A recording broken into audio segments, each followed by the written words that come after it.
Morning, members of the fourth estate. We really want to thank you because you are a very critical player in this process, the electoral process, and we as the Uwiano, which is the most comprehensive platform for peace. Cohesion brings together both the state and the non-state actors, and we have kept briefing Kenyans through the communications media, which is really very important. And today we are sharing the last statement 4 days to the elections on the 9th of August. And our statement will be available after we have delivered it. But now I want to welcome members of Uwiano also who are going to read the statement, starting with Mr. Peter Dhuku. Thank you very much.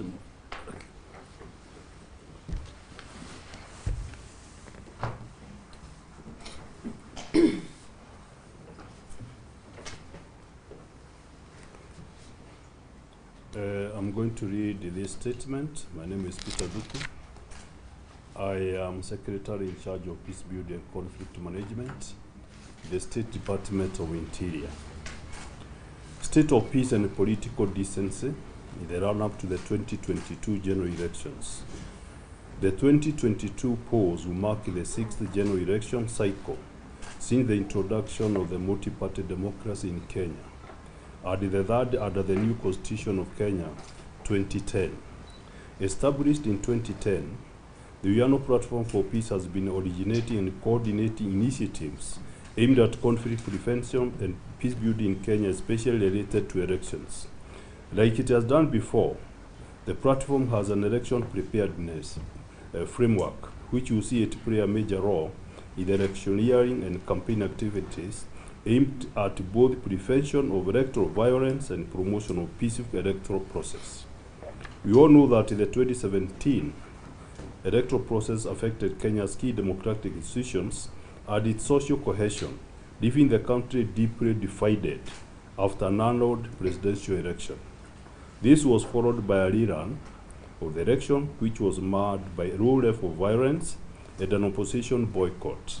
While Kenya was able to avoid the large-scale violence that undermined the several past elections, 2017 elections were characterized by a tense political environment throughout the electoral period, which we do not wish to happen in the 2022 polls. Ladies and gentlemen, the Independent Electoral and Boundaries Commission, IEBC, notes that out of the 16,098 candidates vying for various seats in the upcoming elections, only 1,882 will emerge as winners. This represents less than 12% of all the cleared candidates vying the year's elections. Kenyans will have a chance to elect the counties and counties chief executives, as well as 290 MPs, 47 governors, 47 senators, 47 women representatives, and 1,450 members of county assemblies. While competitive elections are a hallmark of democracy, Kenya's elections have always been a flashpoint for conflict and violence. The fear of violence is present in all major cities and towns. In Kenya is captured in the NCIC report on hotspot marking. Further, threats to peace have been noted in the gubernatorial contests in counties where we have 2 or more strong candidates going for the same seat, like in Nyanza region. In the home counties of the 2 leading presidential contenders, Uasin Gishu and Kisumu, residents worry that if their presidential candidate loses the election, there is a high likelihood of protests and violence, Reports from this county indicate that some of the ethnic communities are already living fearing widespread violence and mass displacement of non-locals as seen during the 2007 elections. For the last 2 weeks, non-locals in part of Uasin Gishu County have come across social media of physical threats. This has made them worried about what will happen around the election periods. Most of them feel insecure since some of their friends who are not natives are living in rural areas dominated by the natives to the city, says a woman name withheld in Uasin Gishu County. Politicians are calling upon the youth to protect their land, town against outsiders. Another resident, a young man living in Uasin Gishu, not a native, says, to mitigate against this situation, Uyano Platform for Peace maintains a tab on the issues regular alerts that identify and counter hate speech while collaborating with the social media platforms to develop strategy that effectively discourage hate speech and incitement. Today, we would like to take the long-term view of the elections, which could easily extend to the end of October in case we do not have an outright winner after the August 9th presidential elections. Prolonged election year period tends to test the patience of the electorate, and we ask for Kenyans to come out in large numbers and exercise their democratic right to vote and determine their leaders in the county and the national for the next 5 years. Thank you very much.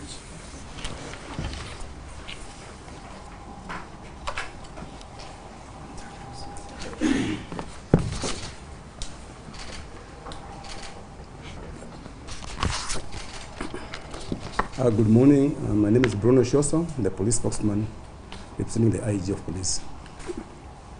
I'll proceed. Ladies and gentlemen, as the Uyano Platform for Peace, we have been engaging in various initiatives that are contributing to peaceful elections as follows. 1. The National Cohesion and Integration Commission, in partnership with the international community and other Uyano Platform for Peace partners, participated in the mini Kenya Peace Concert in Nakuru on the 30th as a culmination of the peace caravans that have been happening in over 15 counties in the last couple of weeks. Graced by local artists and celebs, the concert raised awareness among thousands who followed the event in person, online, and via NTV live broadcast. 2. The National Conflict Early Warning Early response systems put in place under the Uyano Platform for Peace (NCWAS) is fully operational and has continued to receive early warning information from various subnational networks that comprise peace monitors deployed across the 47 counties. This continues to inform our responders to impending conflicts.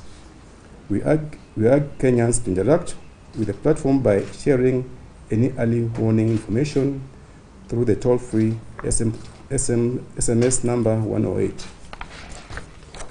3.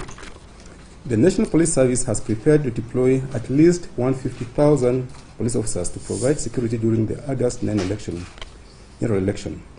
This should reassure Kenyans that their security is a top priority around this election period, and so they should not fear but rather confidently play their role in the elections and leave everything else to the agencies charged with the security to do their part. We join the Inspector General, IG Henry Mutiambai, in calling for peace and cooperation from civilians during the election period because the police count on the great partnership and support of all Kenyans and goodwill in fulfilling their mandate of delivering a safe and secure general election. 4. The Uyano Platform for Peace has continued to conduct intra- and inter-community dialogues in Nakuru, Uasin Gishu, Kisumu, Isiolo, Bungoma, Kakamega, Migori, Mombasa, and Nairobi counties in liaison with security agencies to help prevent and minimize local conflicts and to increase tolerance among ethnic communities before, during, and after the general election. Thank you.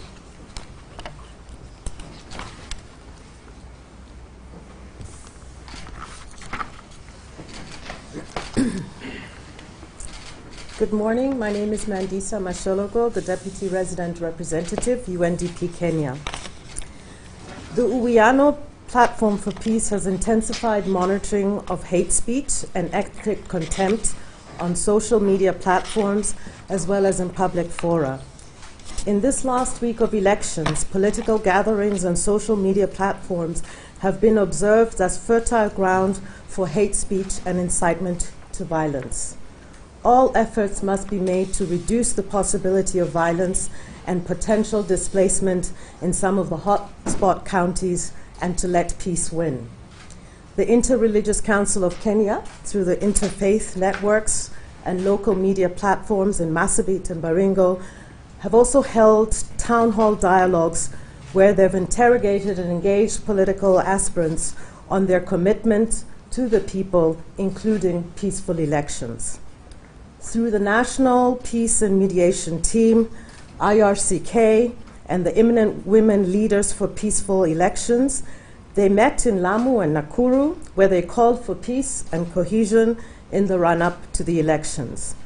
The team also held a multi-stakeholder prayer meeting where they had interfaith prayers for the nation and the IEBC. IRCK has also launched the Women's Situation Room and unveiled the Eminent Women Leaders for Peaceful Elections, who will engage all key stakeholders and actors as and when necessary to prevent and resolve threats and incidences of violence.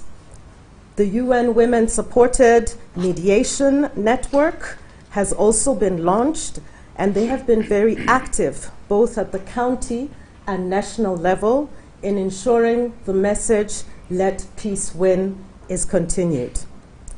The Office of the Registrar of Political Parties has played host to a number of international observer missions and groups, such as the Carter Center, the European Union Election Observation Mission, and the National Democratic Institute.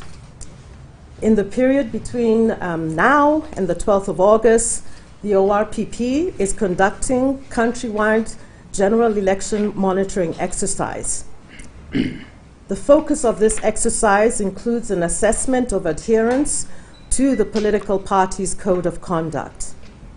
The ORPP has also set up a national center at its headquarters to receive reports from the election monitoring process and address these incidences in collaboration with the mandated agencies, which do include the collective institutions under the Uwiano platform. Thank you.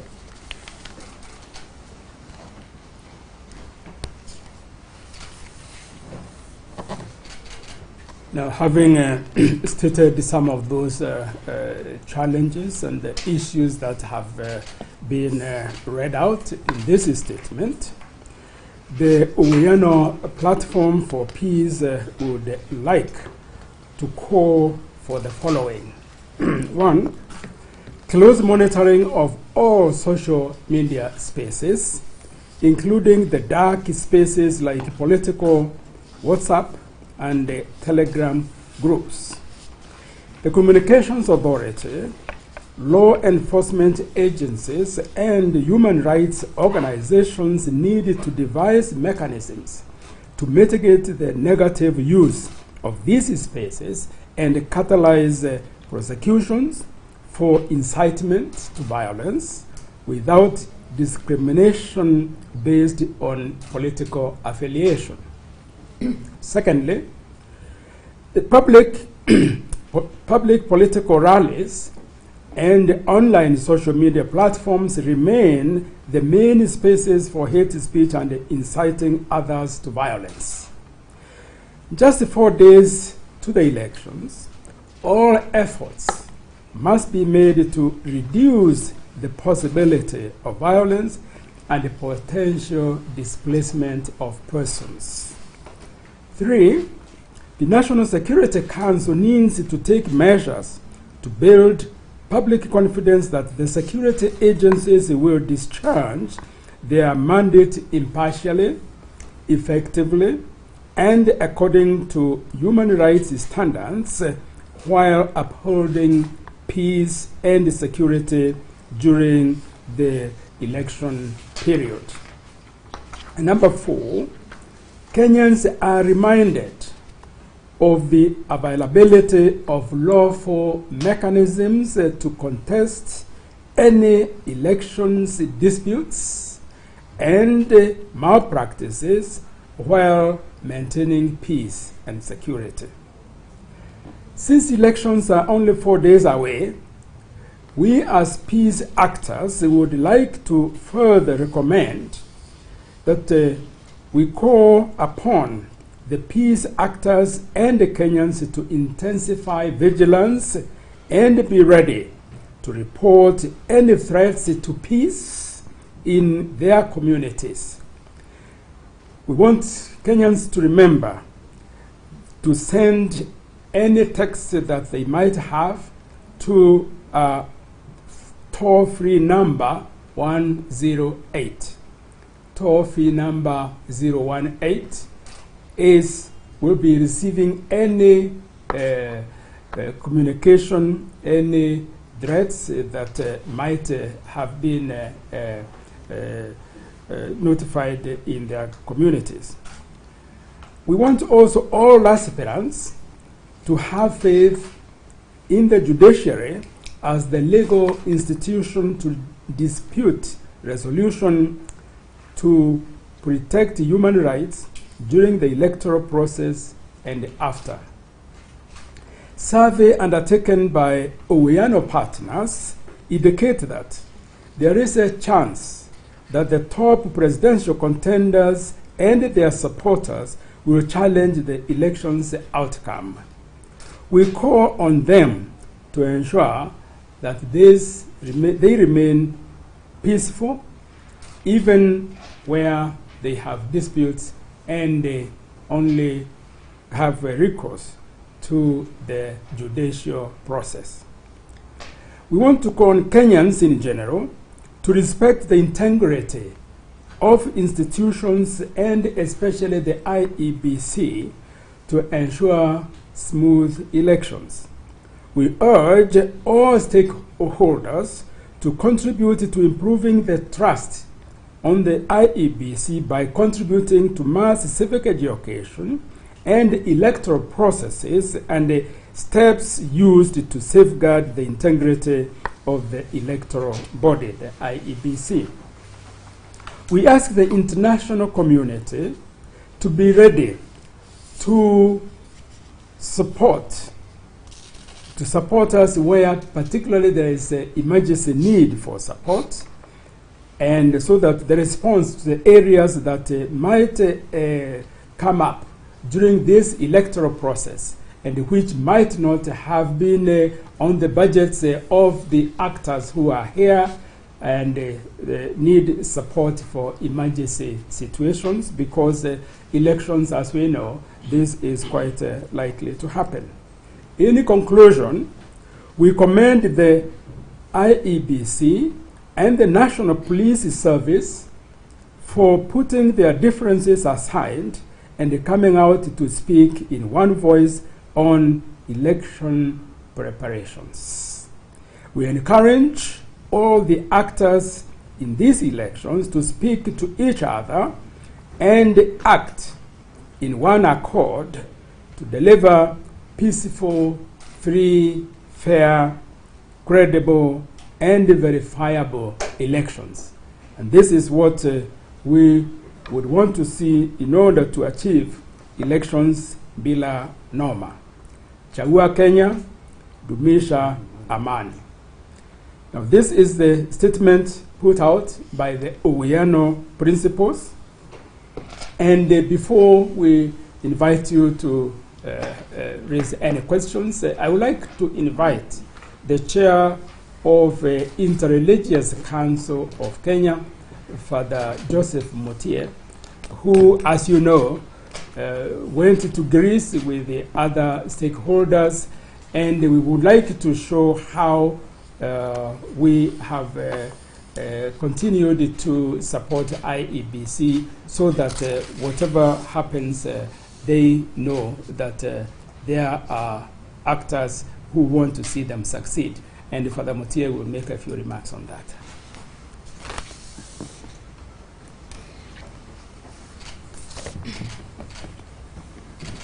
Thank you, Chair, NCIC, and thank you, colleagues.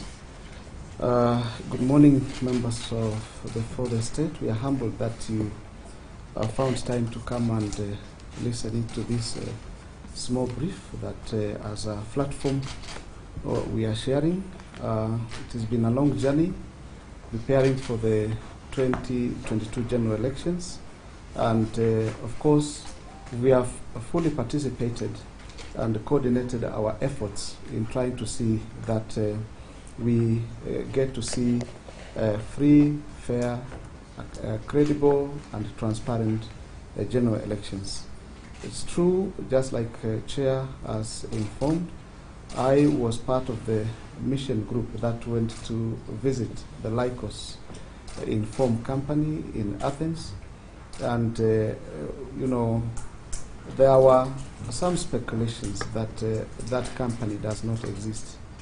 But I tell you, it is a big company with a lot of you know, good work and good reputation in the European context. We are humbled that even after that we've been engaging IEBC, and they are open and transparent, and they are communicating every other moment with the citizenry, and you know, ready to respond to anything that is of concern to the stakeholders. We are humbled at this moment to say we are confident that IEBC will deliver. Let's give them the support that they need. And just to remind Kenyans that we are not at war with each other. We have lived together for many years, and this should not be the moment that we break our ties. Just to request Kenyans to vote peacefully and encourage each other to send positive messages. Use our social media spaces to send positive message to our friend, to our relative. Just encourage them to vote. But also remember that they said politicians are not permanent enemies. Very soon after the elections, we'll see them laughing, shaking hands, and going places together. Where are we going to be if we cause tensions amongst ourselves? Let's embrace each other. Let's have this time to prove that we are truly patriotic and love our nation. And for us as religious leaders, we urge all of us to join in prayers for this nation.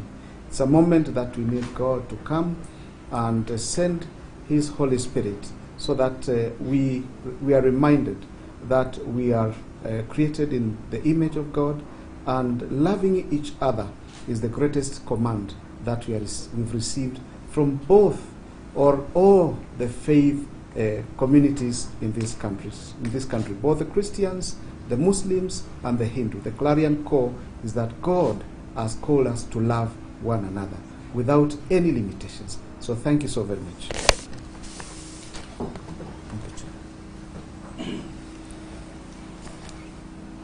We invite any questions that you might have before we end this press conference. Okay, if there are no questions, then yes, please say who you are and who you are. Yes, my name is Noémie Chalon. I work for Africa Intelligence. I have two questions, I think, pertaining to online hate speech, which you mentioned. One is, to what extent, what are, according to you, the determinants between online hate speech and possibly physical violence? What might bring this violence to translate into real life, if I may say so, or physical life? Second, you mentioned also the monitoring of social media, including WhatsApp and Telegram groups.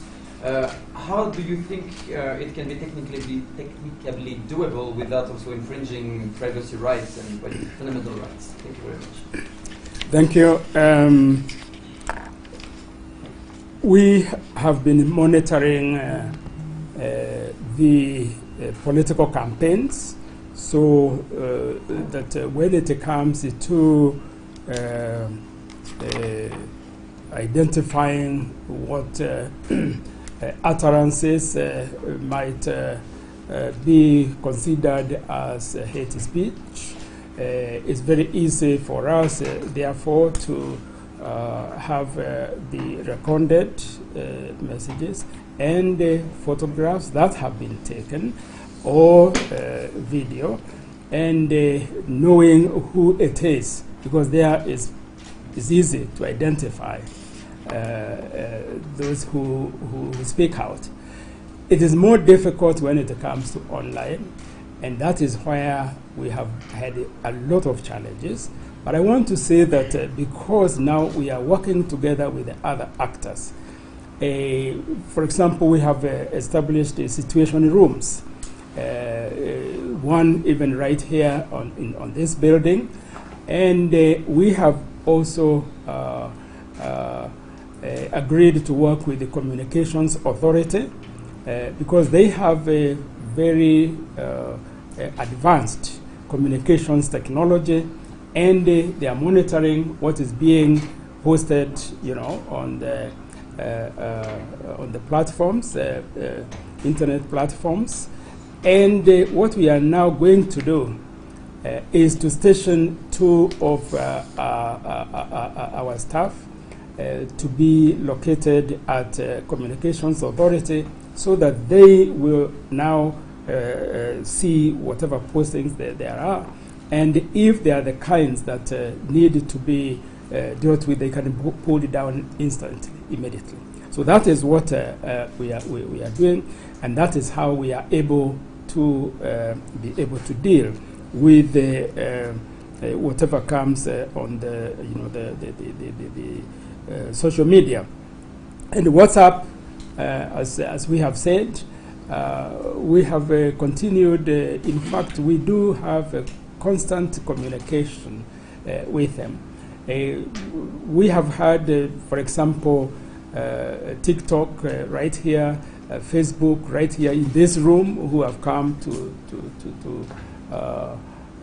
have a dialogue with us, so that we can agree how we work together. And I want to say that this has helped a lot, because it has then shown that it's possible, when we work together, to be able to mitigate even hate speech online. Thank you. Yes? My name is David Kegina from K24. I have 2 questions. One is there NCC about back released statistics on the possibility of violence that stood at 53%. The question is there an update on that report? My second question is to Bruno. We have been seeing several videos going online, and Kenyans, there's several videos of police and police artillery. My question is there a particular message the police has for the Kenyans in regards to the polling day? Thank you. Our study on hotspots took place between January and April of this year.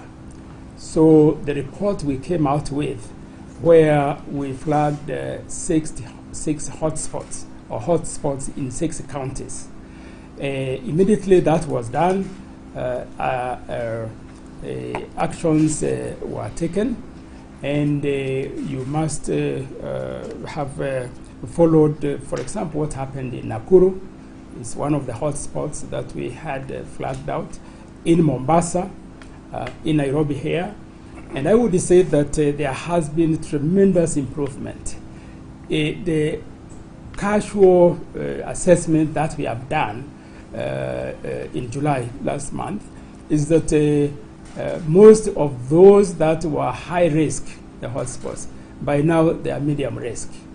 And there is even one area that we can say is likely to be low risk. And that's what we want to happen.